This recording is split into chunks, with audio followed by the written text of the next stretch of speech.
तव कथामृतं तप्तजीवनं कविभिरीडितं कल्मषापहं श्रवणमङ्गलं श्रीमदाततं भुवि गृह्णन्ति ये भूरिदा जनाः।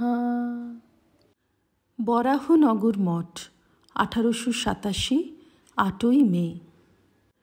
রাখাল ও মাস্টার কালী তপস্বীর ঘরের পূর্ব দিকের বারান্দায় বেড়াইতেছেন, ঠাকুর ও ভক্তদের বিষয়ে গল্প করিতেছেন। রাখাল ব্যস্ত হইয়া, মাস্টার মশায় আসুন সকলে সাধন করি। তাই তো আর বাড়িতে ফিরে গেলাম না। যদি কেউ বলে ঈশ্বরকে পেলে না তবে আর কেন?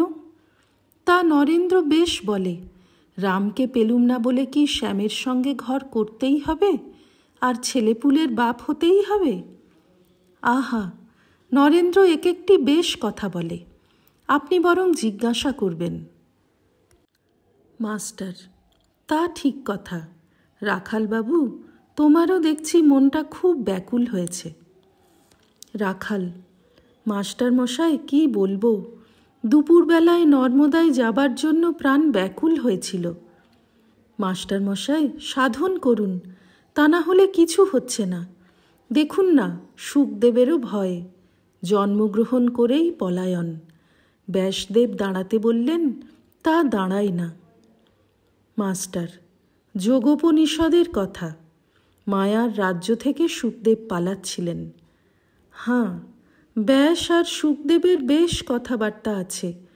ব্যাস সংসারে থেকে ধর্ম করতে বলছেন, শুকদেব বলছেন হরিপাদপদ্মই সার, আর সংসারীদের বিবাহ করে মেয়ে মানুষের সঙ্গে বাস, এতে ঘৃণা প্রকাশ করেছেন। রাখাল: অনেকে মনে করে মেয়ে মানুষ না দেখলেই হলো। মেয়ে মানুষ দেখে ঘাড় নিচু করলে কি হবে? নরেন্দ্র কাল রাত্রে বেশ বললে, যতক্ষণ আমার কাম ততক্ষণই স্ত্রীলোক, তা না হলে স্ত্রী পুরুষ ভেদবোধ থাকে না। মাস্টার: ঠিক কথা, ছেলেদের ছেলে মেয়ে বোধ নাই। রাখাল: তাই বলছি, আমাদের সাধনা চাই। মায়াতীত না হলে কেমন করে জ্ঞান হবে? চলুন বড় ঘরে যাই। বরাহনগর থেকে কতগুলি ভদ্রলোক এসেছে। নরেন্দ্র তাদের কি বলছে চলুন শুনি গিয়ে। নরেন্দ্র কথা কহিতেছেন। মাস্টার ভিতরে গেলেন না। বড় ঘরের পূর্ব দিকের দালানে বেড়াইতে বেড়াইতে কিছু কিছু শুনিতে পাইলেন। নরেন্দ্র বলিতেছেন, সন্ধ্যাদি কর্মের স্থান সময় নাই। একজন ভদ্রলোক: আচ্ছা মশাই, সাধন করলেই তাঁকে পাওয়া যাবে? নরেন্দ্র: তাঁর কৃপা। গীতায় বলছেন, ঈশ্বরঃ সর্বভূতানাং হৃদ্দেশের্জুন তিষ্ঠতি ভ্রাময়ন সর্বভূতানি যন্ত্রারূঢ়ানি মায়য়া তমেব শরণং গচ্ছ সর্বভাবেন ভারত তৎপ্রসাদাৎ পরাং শান্তিম স্থানং প্রাপ্স্যসি শাশ্বতম। তাঁর কৃপা না হলে সাধন ভজনে কিছু হয় না, তাই তাঁর শরণাগত হতে হয়। ভদ্রলোক: আমরা মাঝে মাঝে এসে বিরক্ত করব। নরেন্দ্র: তা যখন হয় আসবেন। আপনাদের ওখানে গঙ্গার ঘাটে আমরা নাইতে যাই। ভদ্রলোক: তাতে আপত্তি নাই, তবে অন্য লোক না যায়। নরেন্দ্র: তা বলেন তো আমরা নাই যাব। ভদ্রলোক: না তা নয়, তবে যদি দেখেন 5 জন যাচ্ছে তাহলে আর যাবেন না। সন্ধ্যার পর আরতি হইল। ভক্তেরা আবার কৃতাঞ্জলি হয়ে জয় শিব ওঙ্কার সমস্বরে গান করিতে করিতে ঠাকুরের স্তব করিতে লাগিলেন। আরতি হইয়া গেলে ভক্তেরা দানাদের ঘরে গিয়া বসিলেন। মাস্টার বসিয়া আছেন। প্রসন্ন গুরুগীতা পাঠ করিয়া শুনাইতে লাগিলেন। নরেন্দ্র আসিয়া নিজে সুর করিয়া পাঠ করিতে লাগিলেন। নরেন্দ্র গাইতেছেন, ব্রহ্মানন্দং পরমসুখদম কেবলম জ্ঞানমূর্তিম দ্বন্দ্বাতীতম গগনসদৃশম তত্ত্বমস্যাদিলক্ষ্যম একং নিত্যং বিমলমচলম সর্বধি সাক্ষীভূতম ভাবাতীতম ত্রিগুণরহিতম সদ্গুরুম তং নমামি। আবার গাইলেন, না গুরোরধিকম না গুরোরধিকম শিব শাসনতঃ শিব শাসনতঃ। শ্রীমৎপরং ব্রহ্ম গুরুং বদামি, শ্রীমৎপরং ব্রহ্ম গুরুম ভজামি, শ্রীমৎপরম ব্রহ্ম গুরুম স্মরামি, শ্রীমৎপরম ব্রহ্ম গুরুম নমামি। নরেন্দ্র সুর করিয়া গুরু গীতা পাঠ করিতেছেন, আর ভক্তদের মন যেন নিবাত নিষ্কম্প দীপশিখার ন্যায় স্থির হইয়া গেল। সত্য সত্যই ঠাকুর বলিতেন, সুমধুর বংশীধ্বনি শুনে সাপ যেমন ফনা তুলে স্থির হয়ে থাকে, নরেন্দ্র গাইলে হৃদয়ের মধ্যে যিনি আছেন তিনিও সেইরূপ চুপ করে শোনেন। আহা, মঠের ভাইদের কি গুরুভক্তি! কালী তপস্বীর ঘরে রাখাল বসিয়া আছেন, কাছে প্রসন্ন, মাস্টারও সেই ঘরে আছেন।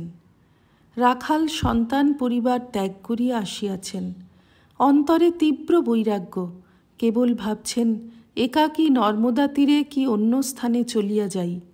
তবু প্রসন্নকে বুঝাইতেছেন। রাখাল প্রসন্নের প্রতি, কোথায় ছুটে ছুটে বেরিয়ে যাস? এখানে সাধু সঙ্গ, এ ছেড়ে যেতে আছে? আর নরেনের মতো লোকের সঙ্গ, এ ছেড়ে কোথায় যাবি? প্রসন্ন, কলকাতায় বাপ মা রয়েছে, ভয় হয় পাছে তাঁদের ভালোবাসা আমাকে টেনে নেয়, তাই দূরে পালাতে চাই। রাখাল, গুরু মহারাজ যেমন ভালোবাসতেন তত কি বাপ মা ভালোবাসে? আমরা তাঁর কি করেছি যে এত ভালোবাসা? কেন তিনি আমাদের দেহ মন আত্মার মঙ্গলের জন্য এত ব্যস্ত ছিলেন? আমরা তাঁর কি করেছি? মাস্টার স্বগত, আহা, রাখাল ঠিক বলেছেন, তাই তাকে বলে অহেতুক কৃপা সিন্ধু। প্রসন্ন, তোমার কি বেরিয়ে যেতে ইচ্ছা হয় না? রাখাল, মনে খেয়াল হয় যে নর্মদা তীরে গিয়ে কিছুদিন থাকি। এক একবার ভাবি ওই সব জায়গায় কোনো বাগানে গিয়ে থাকি আর কিছু সাধন করি। খেয়াল হয় 3 দিন পঞ্চতপা করি, তবে সংসারীর বাগানে যেতে আবার মন হয় না। দানাদের ঘরে তারক ও প্রসন্ন কথা কহিতেছেন। তারকের মা নাই, পিতা রাখালের পিতার ন্যায় দ্বিতীয় সংসার করিয়াছেন। তারকও বিবাহ করিয়াছিলেন, কিন্তু পত্নী বিয়োগ হইয়াছে। মঠই তারকের এখন বাড়ি, তারকও প্রসন্নকে বুঝাইতেছেন। প্রসন্ন, না হলো জ্ঞান, না হলো প্রেম, কি নিয়ে থাকা যায়? তারক, জ্ঞান হওয়া শক্ত বটে, কিন্তু প্রেম হলো না কেমন করে? প্রসন্ন, কাঁদতে পারলুম না, তবে প্রেম হবে কেমন করে? আর এতদিনে কী বা হলো? তারক, কেন, পরমহংসমশাইকে তো দেখেছ, আর জ্ঞানই বা হবে না কেন? প্রসন্ন, কি জ্ঞান হবে? জ্ঞান মানে তো জানা, কি জানবে? ভগবান আছেন কি না তারই ঠিক নাই। তারক, হাঁ তা বটে, জ্ঞানীর মতে ঈশ্বর নাই। মাস্টার স্বগত, আহা, প্রসন্নের যে অবস্থা! ঠাকুর বলতেন, যারা ভগবানকে চায় তাদের ওরূপ অবস্থা হয়। কখনো বোধ হয় ভগবান আছেন কি না। তারক বুঝি এখন বৌদ্ধমত আলোচনা করছেন, তাই জ্ঞানীর মতে ঈশ্বর নাই বলছেন। ঠাকুর কিন্তু বলতেন জ্ঞানী আর ভক্ত এক জায়গায় পৌঁছিবে। ওম নিরঞ্জনম নিত্যমনন্তরূপং ভক্তানুকম্পাধৃতবিগ্রহং বৈ ঈশাবতারং পরমেশমিড্যং তং রামকৃষ্ণং শিরসা নমামঃ। শ্রীরামকৃষ্ণার্পণমস্তু।